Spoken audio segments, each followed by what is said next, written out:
Touche, the hand lotion with the beforehand extra, and Vitalis for well-groomed hair bring you Duffy's Tavern with our guest tonight, Mickey Rooney, and starring Archie himself, Ed Gardner.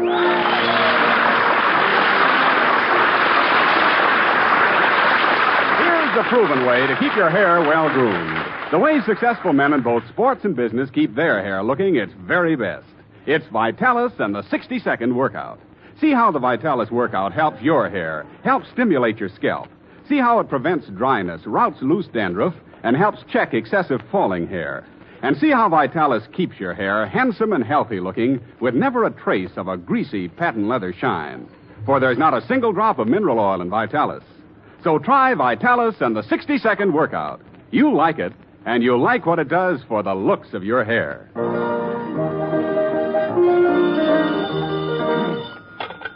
Hello, Duffy's Tavern, where you eat meat to eat. Archie the Manager speaking. Duffy ain't here. Oh, hello, Duffy. Tonight, Mickey Rooney. Yeah, that's the guy. Short, freckled, blonde hair, pug nose. Sort of a Van Johnson at half mast. Yeah, a little bit of a guy. And in fact, they tell me when two grasshoppers meet, one says to the other, I ain't seen you since you was knee-high to Mickey Rooney. That's right. His size is a bit of a problem, too, you know, especially in Hollywood. Well, you know, he's too short to be a lover and too tall to be a producer.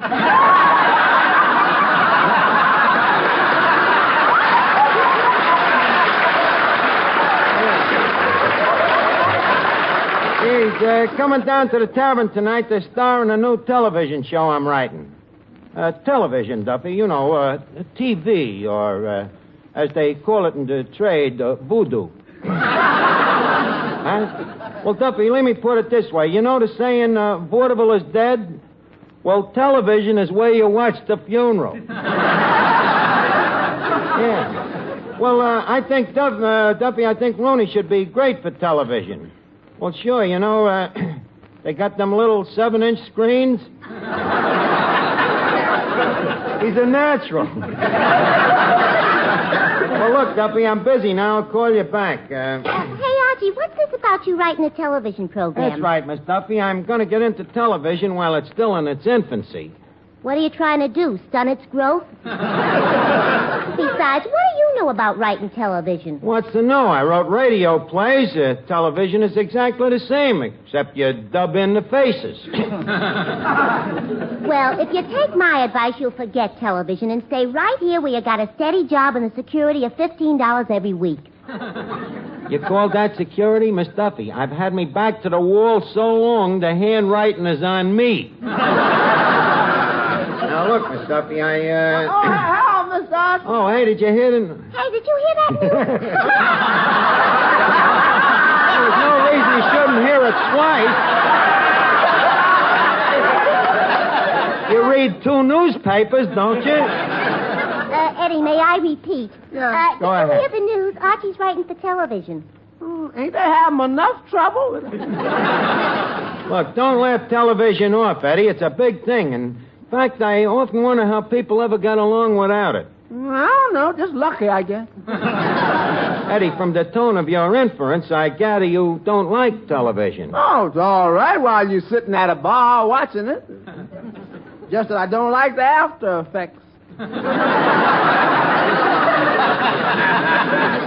You mean the eye strain? No, the hangover.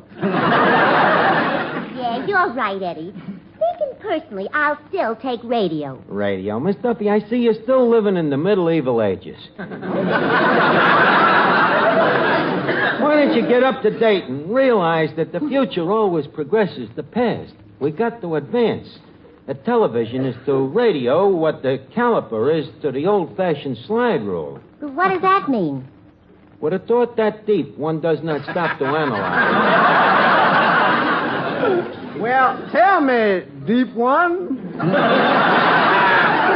Who's going to act in this show of yours? Only Mickey Rooney. Mickey Rooney! Now, look, play off. I need 'em for the show, and there ain't enough of 'em to go around. You'll both put out of here. I'd like to finish the script. Now, let's see. Act 2. Our hero enters. He is a man of the world. Handsome, dashing, debonair. An amused smile plays about his intelligent face. He speaks.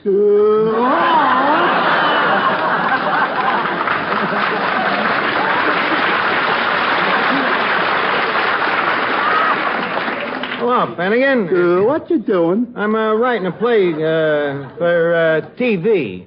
That's nice. TV who? It ain't a who, Finnegan. TV is slang for the idiom. In other words, well, what is it that people go into the living room for every night and turn out the lights and watch for hours? The dame next door.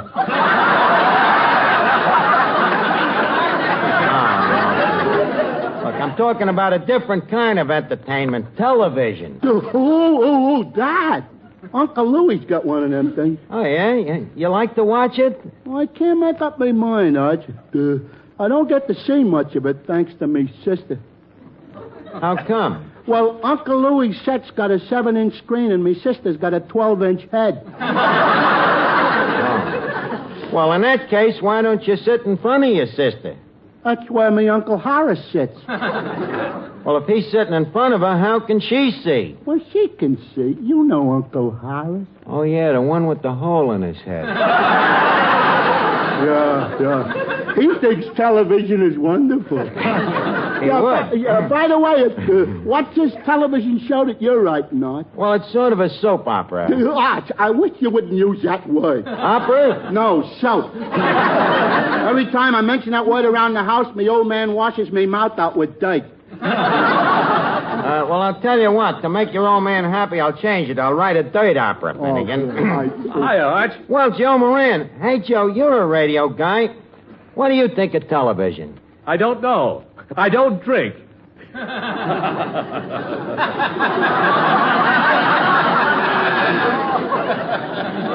I think I'll send that to Fred Allen. But I asked you a question.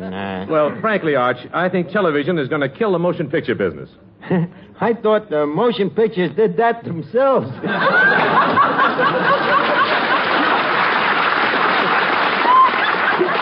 That's very, very funny. Mind if I send that to Fred Allen? Where do you think I got it? Well, anyway, when I'm driving that, Joe, you know I'm writing a television show. Oh? Well, when does it start? Well, as soon as I find a sponsor. A sponsor, huh? Yeah, you know, a censor with money. Well, any chance of a job in this show, Arch? Acting? Yeah. Oh, it could be, but would you mind first giving me an audition? Oh, not at all. I'd like to make sure that you can run the gimlet of emotions. Now, leave me see you register, for instance, love. You know, like Charles Boyer. Okay.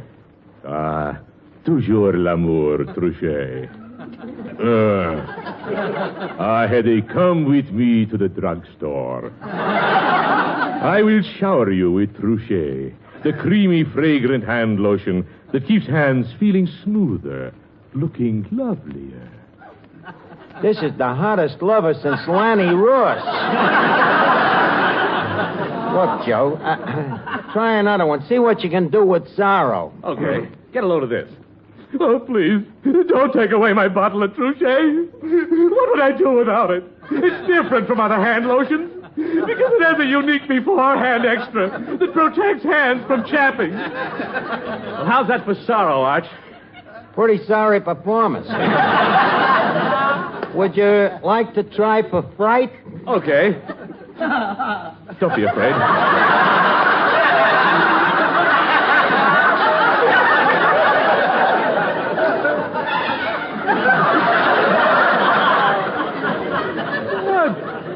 Don't be afraid. Joe. As long as Truchet is on your hands, before you do dishes or go outdoors, they're guarded against chapping. Water chapping as well as weather chapping. Well, Arch, how was that for fright? Frightful. Well, Arch, you mean my acting leaves something to be desired? It leaves something, Joe, but it ain't to be desired. Hey, wait a minute. Excuse me, Joe. Eddie, look who just come in. Mickey Rooney. What? There, walking in under the swinging doors. Eddie, watch me flatter the guy. Well, Gary Cooper.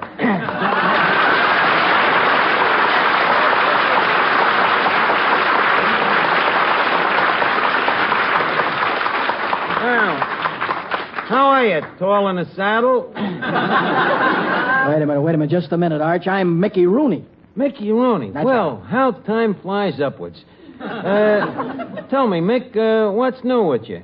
I don't know. I haven't read the gossip columns today. Gotta send that to Fred Allen.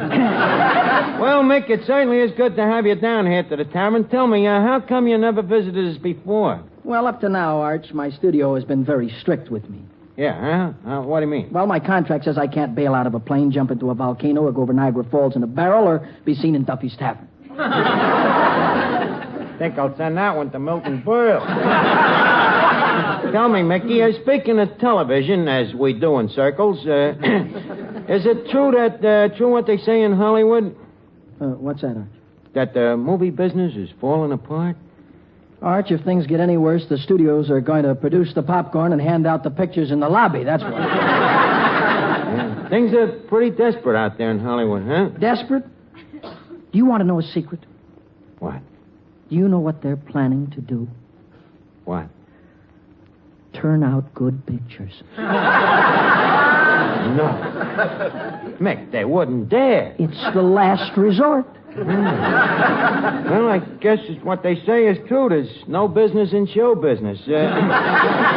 But you're a trooper, Mick. You ain't got nothing to worry about. Incidentally, how did you ever start in show business anyhow? Well, that goes back a long time, Arch. You see, when I was a baby, Mom and Dad wanted to find out what I was best suited for. Uh-huh. So right after I was born, they had the nurse give me a test. Test, huh? Yeah. On one side of me, she put a doctor's satchel, and on the other side, a lawyer's briefcase. What did you reach for? The nurse.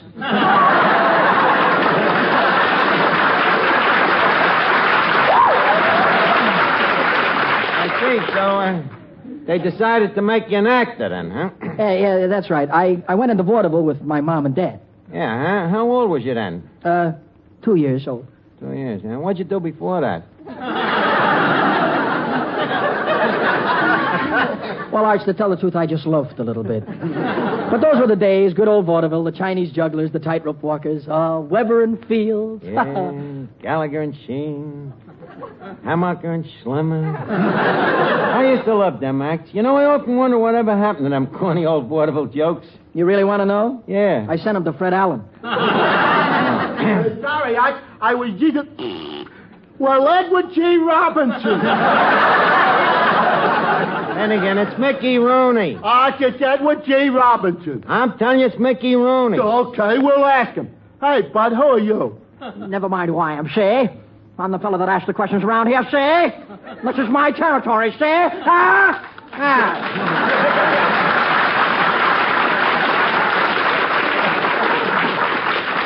You're right, Arch. It's Mickey Rooney.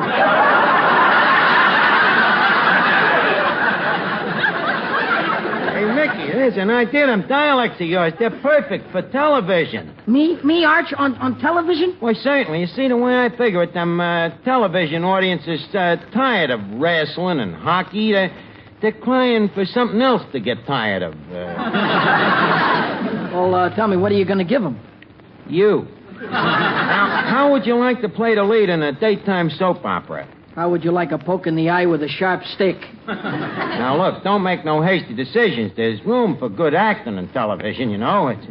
It's a medium where if anything is well done, it's rare. You can send that one back to Pick and Pat, too. Look, Mick, please, don't be jovial about this. You got your future to think of. You know, you've been around a long time now, and you ain't getting no taller, kid. Now, please, don't pass this up. Don't be a schmo, you know. There's a lot of room in television for tall, handsome, good-looking types like yourself. That did it. The schmo must go on.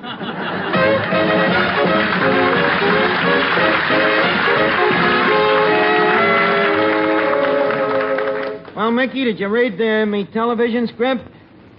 Yeah. Uh-huh. What'd you think of it? It should happen to Butch Jenkins. We're saving him for the Hardy family. Look, this thing that just, way, too. this What? thing just, it just looks bad on paper. Wait till you hear it. Now, leave us run through it. You see, in the first scene, you play a married man. By the way, you've been married, ain't you? Arch, pound for pound, I'm the most married guy in Hollywood.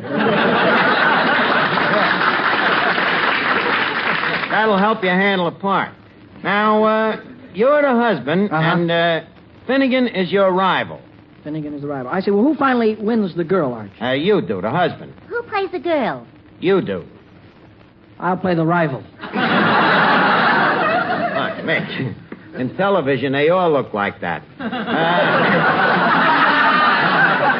Okay, we'll switch it around. You play the rival, Mickey. Now, places, everybody. Mr. Melnick, fanfare, please. Thank you. Okay. Now, Eddie, you exit from the left and read the opening announcement. Ladies and gentlemen, to those of you who are watching this television program at home, I say greetings. And to those of you who is watching it in bars, I say order a double. You'll need it.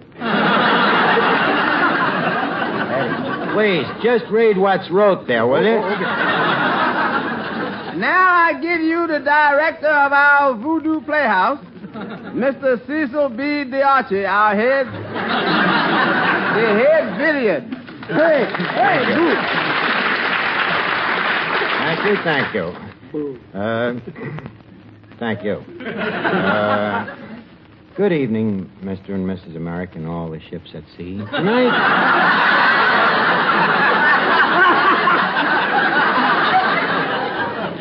Tonight we bring you another episode in the true life story of lovable old John and his pretty young wife, lovable old Mary. A story that asks the question, can two people in love find happiness? As our scene opens, John, a brilliant young banker, unexpectedly returns home from his office to find his wife, Mary, making love to the Iceman. A typical American family. As our story begins, we find lovable old Mary speaking to lovable old John. What's the idea of coming home so early, you jerk? Good evening, Mary. Mary, don't think me suspicious, but why is that derby hat hanging in the hallway? I'm taking trombone lessons.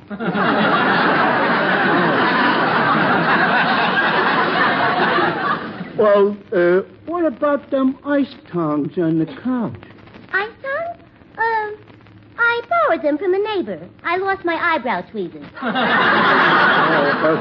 Mary, would you think me suspicious if I just asked one more question? What is it? What are you doing on the Iceman's lap? John, you mean you put two and two together? Yeah, and it adds up to... 4? I'm sorry, John, but I've loved him for years. Loved him, do you hear? You mean all this time you've been cold to me? You've been warming up to the Iceman? John, let's be civilized about this. Let's not make a scene of it, shan't we? Mary, it's too late. We gotta have a showdown. Iceman, tell me, do you love Mary? I'm asking you. Speak now or forever hold my wife. Mickey, that's your cue. Give out with a love scene, like Clark Gable. Oh. Okay, Finnegan, give him the cue again. Iceman, do you love my wife? All right, you ask me. I'm going to tell you, sure, I love your wife. I love her, do you hear? That's the way it is, and that's the way it's going to be, brother. Why, you cat! Take your cold hands off of her. John, I'm afraid it's too late. You mean? His hands are no longer cold. And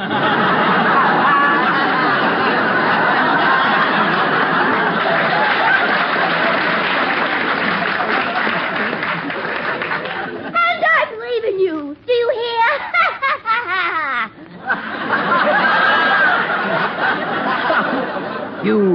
You might as well be a man about this, lovable John. I'm taking Mary away with me. Away, do you hear? Lovable old Mary. Is this true? Yes, lovable old John. This is the end. The bitter? The bitter. Well, it had to happen to somebody. Good luck to you. Well, so long, sucker. I hope there's no hard feelings. Sucker, huh? Little does he know I didn't pay the ice bill.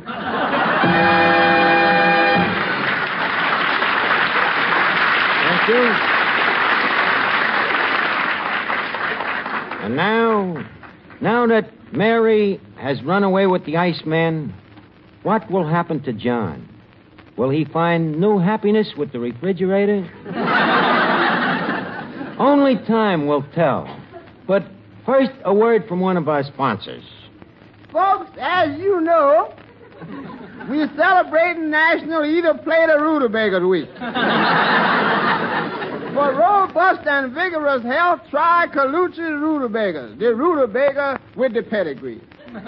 One single helping of Colucci Rutabagas contains more iron than the double bed spring. And it's twice as delicious. So remember, if it's iron that your system lacks, fill your stomach with rutabagas and listen to the clink. And above all, remember our sponsor's jingle. A. Avocado. B. Boiled potatoes. C. Succotaceous NBC.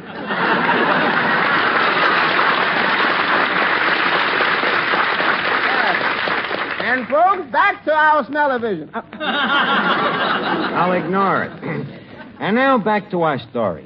The scene is 20 years later. Lovable old John has sank lower and lower. He has tried everything to forget. He's drifted from job to job. Western Union boy, song plugger, lighthouse keeper, general in a South American army. But all the time his mind was elsewhere. In desperation, he finally tried the want ads.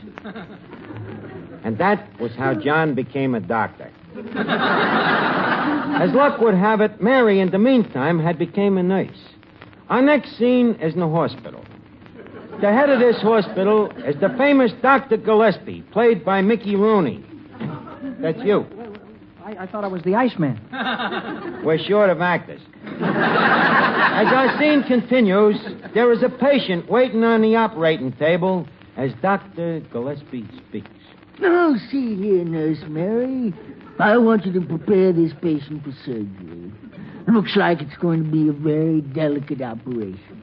Then only you can operate, Dr. Gillespie. You, with those skillful, highly trained, sensitive surgeon's hands. Will you do it? No, hang it all. On my last operation, I seem to have sewed my fingers together. Then who will operate? I'll find out, nurse. Is there a doctor in the house?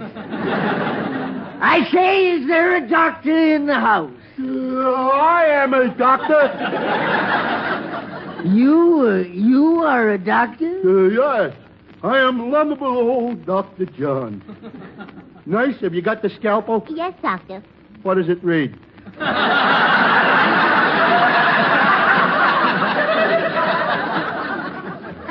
His temperature's down to 108. 108? That's pretty low. We better put him back in the sun. But first, let me look at the patient. Yay, Hossafats. It can't be. Who? My rival, the Iceman. Yes, there was the Iceman on the operating table. Lovable old Dr. John's hated rival that had took his wife away. What should John do? What would you do? In Dr. John's trembling hand was a scalpel, sharp as a surgeon's knife. One tiny slip of this scalpel, and the operation might be a success. Dr. John moves slowly toward the operating table. He looks down at his helpless victim, his mind racing blindly. Slowly, he raises his scalpel. And then... But first, a word from our sponsor. If you sticking on kicking the bucket, see Cavendish, the smiling undertaker. Ask him about his free trial plan. Only 20 easy payments. Folks, here's your chance to drop dead and save money. And remember our slogan, have a Cavendish funeral while you are still young enough to enjoy it. And now, back to our television play. Thank you, Eddie Green. Scalpel poised in midair, Dr. John hesitates as he faces the most momentous decision of his life. He thinks of Mary and the Iceman, and words from the past streak up through his subunconsciousness. I'm taking Mary away with me. Away, do you hear? Yes, John, and I'm leaving you. Do you hear? Dr. John, snap out of it. What's the matter, Doctor? Hearing voices? Yeah, but don't worry. I hear them all the time. Well, tell me, have you made up your mind, my boy? Will you operate? Yes. Even though the Iceman is my hated rival, I'll still operate. Ah, stout fellow. Doctor, Yeah? shall I burl the instruments? No, let's just fry him for a change. Dr. John. Yes? Dr. John, we'd better hurry. The patient seems to have trouble with his breathing. I'll soon put a stop to that. Quick, knife. Quick, ether. Ether. Ah, that clears me head.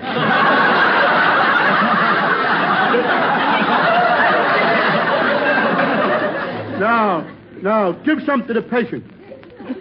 Dr. Gillespie? Yes. Sponge. Sponge. Cotton. Cotton. Scissors. Scissors. Ouch. Sorry. Bandage. Bandage. It's a tense moment. Dr. John begins the operation. First, he sutures the hemostat. Then, his sensitive fingers working swiftly but carefully, he stitches a hole in the epidermis and skewers up the dorsal fin.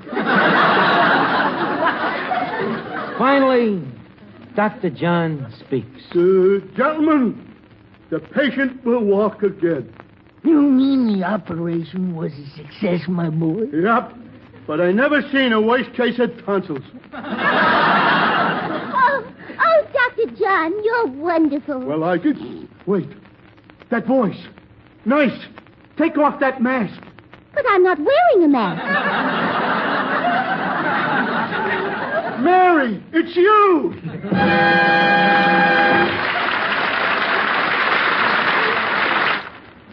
Men, the quickest way to discover something better is to try it. That's why I want you to try Benex Brushless Shave Cream. Benex is a new wonder shave with a sensational beard-softening formula that has brought better shaving to thousands of men. Benex Brushless leaves your face feeling extra smooth and comfortable. And Benex doesn't clog your razor or drain either. But don't take our word for it. Just try Benex yourself. Get a tube at your nearest drug counter. Or we'll send you a trial tube free. Write your name and address on a postcard and mail to Benex, B-E-N-E-X, Empire State Building, New York, 1, New York. Remember, buy Benex Brushless. Or try it free by writing Benex, Empire State Building, New York. Hurry. Offer limited. Mickey Rooney will soon be seen in Quicksand and appeared by arrangement with Metro-Goldwyn Mayer, producers of the Technicolor picture Little Women, starring June Allison, Peter Lawford, Margaret O'Brien. NBC, the National and Broadcasting Company.